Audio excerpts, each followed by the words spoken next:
السلام علیکم ورحمۃ اللہ وبرکاتہ۔ رب اشرح لی صدری ویسر لی امری واحلل عقدۃ من لسانی یفقہوا قولی۔ رب زدنی علما، اللہم فقہنا فی الدین، اللہم توفیقی الا باللہ، اللہم انی اسألک علما نافعا ورزقا طیبا وعملا متقبلا۔ اللہم انفعنا بما علمتنا وعلمنا ما ینفعنا وزدنا علما۔ اے اللہ، جو تو نے ہمیں سکھایا اس کے ساتھ نفع دے، ہمیں سکھا جو ہمیں نفع دے، اور ہمارے علم میں اضافہ فرما۔ اللہم الہمنی رشدی واعذنی من شر نفسی۔ اے اللہ، میرے دل میں میری ہدایت ڈال اور مجھے میرے نفس کے شر سے بچا۔ یہ بہترین دعائیں ہیں جو ہمیں کسی وقت بھی شیطان دین سے پھسلا سکتا ہے۔ آج اس کی آیت آئے گی۔ اللہ نے تاکید کی ہے کہ کافروں کے کہنے میں نہ آنا، وہ تمہیں دین سے پھیر دیں گے اور تمہیں پتہ ہی نہیں چلے گا، تم گمراہ ہو جاؤ گے۔ تو ہمیں اللہ سے اس طرح کی ثابت قدمی کی، رشد کی، ہدایت کی دعا ہمیشہ مانگنی چاہیے۔ یہ دل میں نہیں سوچنا چاہیے کہ ہم تو اتنے بڑے دیندار ہیں، ہمیں شیطان کبھی نہیں پھسلا سکتا۔ جب آدم علیہ السلام کو پھسلایا، جنت سے نکال دیا، کپڑے اتار دیے، تو ہم کہاں ہیں؟ وہ تو نبی تھے، اللہ نے اس کو اپنے ہاتھوں سے بنایا تھا۔ تو ہمیں بھی شیطان کے پھسلنے کا ہمیشہ ڈر ہونا چاہیے۔ بارک اللہ فی۔ اللہم صلی علی محمد وعلی آل محمد کما صلیت علی ابراہیم وعلی آل ابراہیم انک حمید مجید۔ اللہم بارک علی محمد وعلی آل محمد کما بارکت علی ابراہیم وعلی آل ابراہیم انک حمید مجید۔ آپ صلی اللہ علیہ وآلہ وسلم کو 5 چیزیں دی گئی تھیں جو کسی نبی کو نہیں دی گئی تھی۔ آپ صلی اللہ علیہ وآلہ وسلم کے بعد دین آپ پر مکمل ہے، اور اب آخری نبی ہیں۔ آخری نبی یعنی سارے نبیوں کے سردار ہیں۔ آپ صلی اللہ علیہ وآلہ وسلم کو 5 چیزیں دی گئی تھی، یعنی جامع کلام۔ آپ چھوٹی سی بات کہتے تو اس کا بڑا مطلب ہو جاتا تھا، جامع کلام چھوٹی بات میں۔ اور ساری زمین نماز کے لیے ہے، ہم جہاں بھی چاہیں، آپ صلی اللہ علیہ وآلہ وسلم کی امت ہیں، سفر میں ہوں، پارک میں ہوں، جہاں بھی ہوں، لیکن جگہ پاک صاف ہونی چاہیے، ہم نماز پڑھ سکتے ہیں۔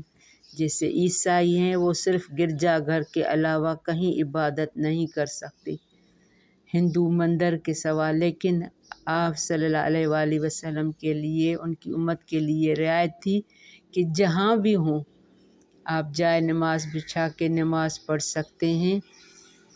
اور دشمن کی فوج اگر مہینے کے فاصلے پر بھی ہو تو ان پر آپ صلی اللہ علیہ وآلہ وسلم کا رعب ہوگا، رعب۔ تو یہ ساری چیزیں اب ہم مسلمانوں کے لیے بھی ہیں۔ اگر ہمارا ایمان مضبوط ہے، ہم پکے سچے مسلمان ہیں، ہمیں اللہ کی مدد کی یقین ہے، تو کوئی ہم پر غالب نہیں آ سکتا۔ بارک اللہ فی۔ آج کی تجوید اسٹارٹ کر رہے ہیں۔ آیت ہماری 149 سورۃ آل عمران۔ أعوذ بالله من الشيطان الرجيم بسم الله الرحمن الرحيم يا أيها الذين آمنوا اٹینشن میں ہو جائیں، اللہ ہمیں کوئی خطاب دے رہا ہے۔ یا ایھا الذین آمنوا ان تطیعوا الذین کفروا یردوکم علی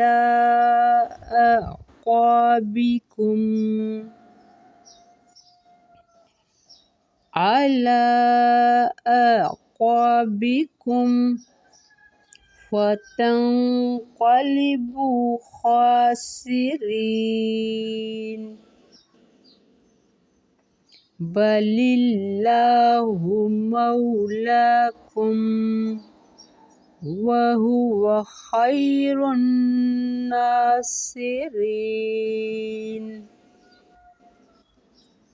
سنلقي في قلوب الذين كفروا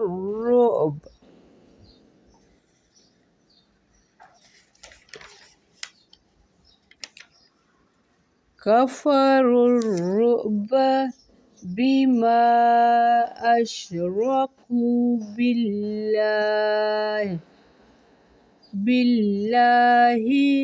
ما لم ينزل به سلطانا ومأواهم النار وبئس مثوى الظالمين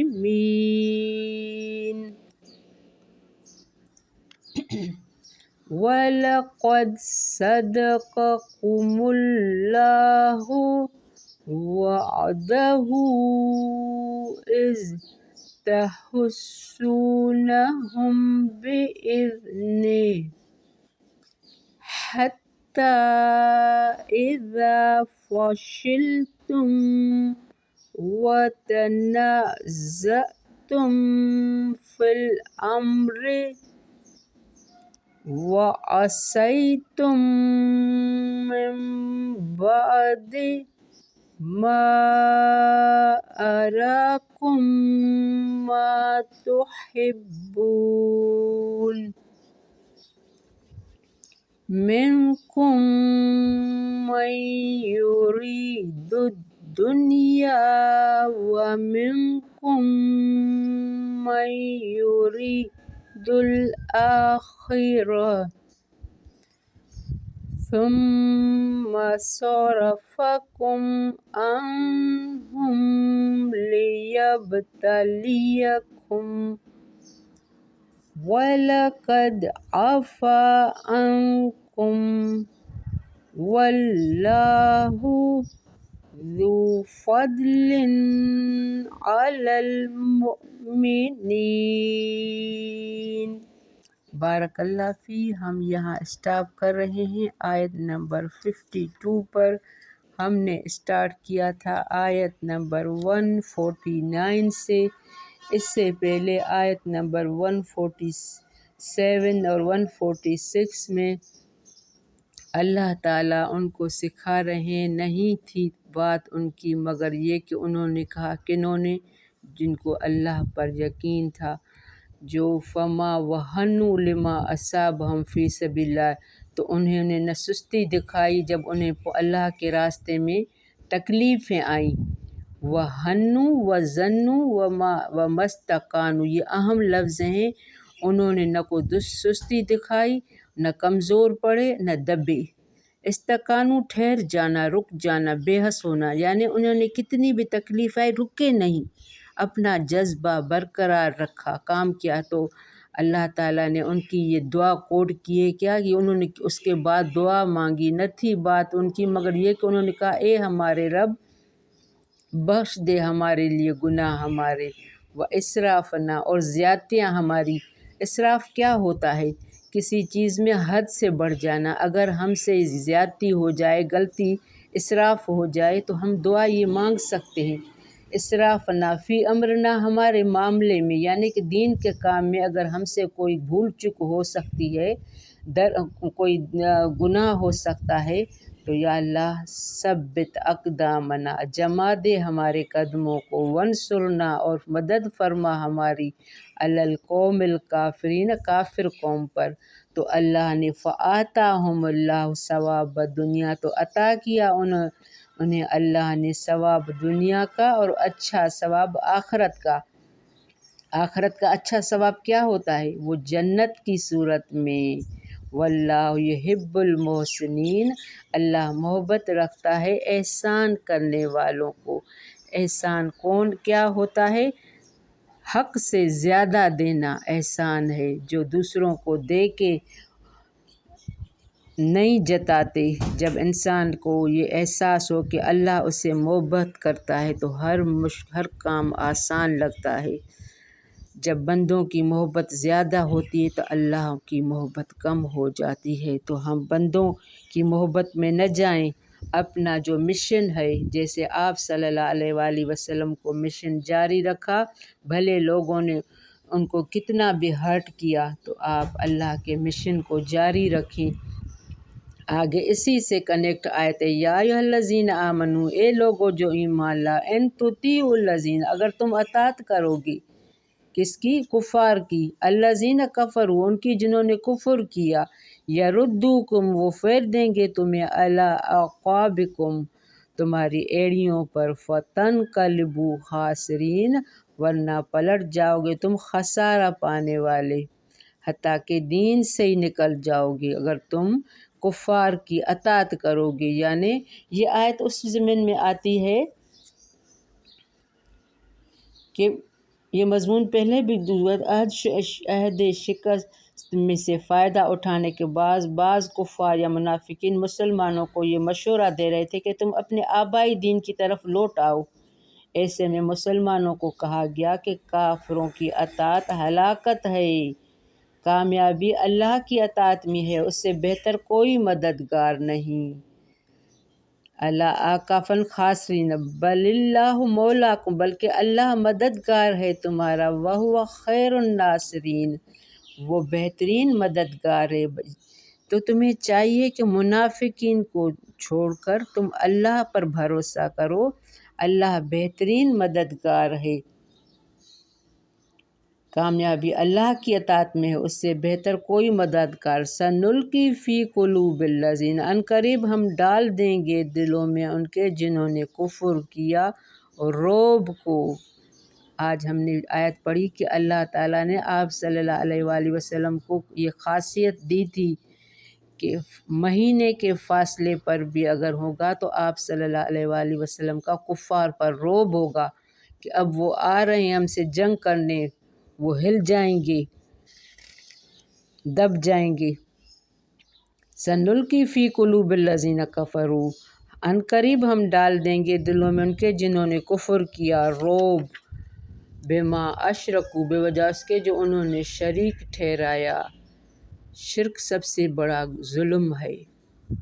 شرک کی معافی نہیں، ہر چیز کی معافی ہو سکتی ہے لیکن شرک کی معافی نہیں، بے وجہ اس کے جو اشرکوا باللہ، انہوں نے شریک ٹھہرایا ساتھ اللہ کے، ما لم ینزل بہ سلطانا، اس کو جو نہیں اس کی نازل کی جس کی کوئی دلیل، ومأواہم نار، تو ٹھکانہ ان کا آگ ہے، وبئس مثوی الظالمین، تو یہ برا ٹھکانہ ہے ظالموں کے لیے۔ مسلمانوں کی شکست دیکھتے ہوئے بعض کافروں کے دل میں یہ خیال آیا کہ یہ موقع مسلمانوں کے خاتمے کے لیے بڑا اچھا ہے، اس موقع سے فائدہ اٹھائیں۔ اس موقع پر اللہ تعالیٰ نے اس کے دلوں میں مسلمانوں کا رعب ڈال دیا، پھر انہیں اسے اپنے اس خیالی کو عمل جامہ پہنانے کا حوصلہ نہ ہوا۔ حدیث میں ہے کہ نبی کریم صلی اللہ علیہ وسلم نے فرمایا کہ مجھے یہ رعب اللہ کی طرف سے یہ ملا ہے۔ وَلَقَدْ صَدَقَكُمُ اللَّهُ، البتہ تحقیق سچا کر دکھایا تم سے اللہ نے وعدہ اپنا، وعدہ اذ تحسونہم بِإِذْنِہ، جب تم قتل کر رہے تھے انہیں اس کے اذن سے، یعنی اللہ کے اذن سے، اللہ کے اذن سے تم انہیں قتل کر رہے تھے۔ یہ لیڈر کی نافرمانی کی وجہ سے جنگ احد ہاری گئی تھی، حالانکہ یہ پہلے جیت گئے تھے۔ پھر یہ انہوں نے مال غنیمت دیکھے اپنے مورچے سے ہٹ گئے۔ یہ آگے آ رہا ہے تو اللہ یہاں کیا کر رہا ہے، وَلَقَدْ صَدَقَكُمُ اللَّهُ وَعْدَهُ إِذْ تُحْسُونَهُم بِإِذْنِهِ، البتہ کہ سچا کر دکھایا تم سے اللہ نے وعدہ اپنا جب تم قتل کر رہے تھے اللہ کے اذن سے، حتیٰ اذا فشلتم، یہاں تک کہ جب بزدلی دکھائی تم نے۔ کیوں بزدلی دکھائی تھی؟ مال غنیمت دیکھ کے وہ سمجھ رہے تھے کہ اب ہم جنگ جیت گئے تھے، مال غنیمت سارا ہمارے ہاتھ آ گیا ہے۔ وہ اپنے آپ صلی اللہ علیہ وآلہ وسلم نے ان کو سختی سے منع کیا تھا، ہم جنگ جیتیں یا ہاریں یہاں سے ہلنا نہیں۔ اللہ آپ صلی اللہ علیہ وآلہ وسلم نے ہر کسی کو اپنی جگہ پر سمجھا کے مضبوطی سے باندھ دیا تھا۔ جیسے فشل تم، بزدل دکھائی تم نے، وتنازعتم، اور جھگڑا کیا تم نے۔ کیوں؟ انہوں میں اختلاف پڑ گیا، کوئی کہہ رہا تھا ہمیں یہاں سے نہیں ہٹنا چاہیے، کوئی کہہ رہا تھا آپ صلی اللہ علیہ وآلہ وسلم نے یہ کہا تھا کہ جب تک جنگ جاری رہے یہاں سے ہلنا نہیں۔ فی الامر، رسول کے حکم کے بارے میں وہ جھگڑا کر رہے تھے۔ وَعَصَیْتُم، اور نافرمانی کی تم نے، من بعد اس کے، ما اراکم، جو دکھائی تمہیں، کیا دکھایا؟ مال غنیمت، مال غنیمت دیکھے اپنے جگہوں کو چھوڑ کر بھاگے۔ ما تحبون، وہ جو تم پسند کرتے ہو، کیا پسند کرتے تھے؟ مال کو۔ یہ انسان کی یہ حرص میں شامل ہے، لالچی ہے، جب بھی مال دیکھتا ہے تو بھول جاتا ہے کہ میرے لیڈر نے مجھے کیا حکم دیا ہے۔ منکم من یرید الدنیا، تم میں سے کوئی ہے جو چاہتا ہے دنیا کو، ومنکم من یرید الآخرۃ، اور تم میں سے کوئی ہے جو چاہتا ہے آخرت کو۔ ثم صرفکم، تو ہمیں ہمیشہ دنیا کی ہوس نہیں ہونی چاہیے۔ آخرت وہ لوگ جنہوں نے مورچے چھوڑنے سے منع کیا، کچھ لوگ تھے جو مورچے چھوڑنے سے منع کر رہے تھے کہ ہمارے لیڈر کا حکم ہے، وہ بھلے انہوں نے غنیمت کا مال دیکھا بھی لیکن اپنی جگہ سے نہیں ہٹے۔ تو تم میں سے کوئی ہے جو چاہتا ہے آخرت کو، کیونکہ انہیں یہ تھا کہ بھلے ہم جنگ میں شہید ہو جائیں، مال ملے نہ ملے، ہمیں جنت ملے۔ تم میں سے کوئی ہے جو چاہتا ہے آخرت۔ ثم صرفکم عنہم، پھر اس نے پھیر دیا تمہیں، کس سے؟ دشمن سے، عنہم، ان سے، لیبتلیکم، تاکہ وہ آزمائے تمہیں۔ یہ شکست میں بھی جیت ہوتی ہے، اللہ نے اس لیے کیا تاکہ تمہیں آزمائے کہ کون سچا ہے اپنے دین کے ساتھ، تاکہ اور مضبوط کرنے کے لیے یہ شکست ہوئی تھی، تاکہ ان کو اور دین میں مضبوط ہوں۔ لیبتلیکم، تاکہ وہ آزمائے تمہیں۔ وَلَقَدْ عَفَا عَنْکُمْ، البتہ تحقیق اس نے درگزر کیا تم سے، یعنی جنگ احد میں جس سے غلطی ہوئی تھی اللہ نے ان کو معاف کیا بعد میں۔ اس کی بھی بڑی ہے کہانی، تو بعد میں اللہ نے ان کو معاف۔ وَاللَّهُ ذُو الْفَضْلِ عَلَى الْمُؤْمِنِينَ، اللہ فضل والا ہے مومنوں پر۔ کیا فضل ہوا؟ اللہ نے درگزر کر کے انہیں جنت کی بشارت دی ایمان والوں کے لیے۔ تو ہمیں ہمیشہ اس معاملے میں صحابہ کرام اجمعین اشرف کا اظہار ہے، جو ان کی کوتاہیوں کے باوجود اللہ تعالیٰ نے ان کو معاف فرمایا، یعنی ان کی غلطیوں کی وضاحت کر کے آئندہ اس کا اعادہ نہ کریں، اللہ نے ان کے لیے معافی کا اعلان کیا۔ تو جب اللہ تعالیٰ نے ہی قرآن کریم میں ان کے لیے معافی کا اعلان فرمایا تو اب کسی کے لیے تان و تن کی گنجائش کہاں؟ صحیح بخاری میں ایک واقعہ ہے کہ ایک حج کے موقع پر ایک شخص نے حضرت عثمان رضی اللہ پر بعض اعتراضات کیے کہ جنگ بدر میں بیعت رضوہ میں شریک نہیں ہوئے، نیز یوم عہد میں فرار ہو گئے۔ حضرت عمر نے فرمایا جنگ بدر میں تو ان کی اہلیہ بنت رسول یعنی عثمان کی جو بیوی تھی، جو آپ صلی اللہ علیہ وآلہ وسلم کی بیٹی تھی، جنگ بدر کے دوران وہ بیمار تھی۔ آپ صلی اللہ علیہ وآلہ وسلم نے ان کو اجازت دی تھی کہ آپ جنگ میں شریک نہ ہوں، تو لوگ ان پر یہ بھی الزام کر رہے تھے۔ بیعت رضوان کے موقع پر آپ رسول اللہ کے سفیر بن کر مکہ گئے ہوئے تھے، اور یوم عہد کے فرار کو اللہ تعالیٰ نے معاف فرما دیا۔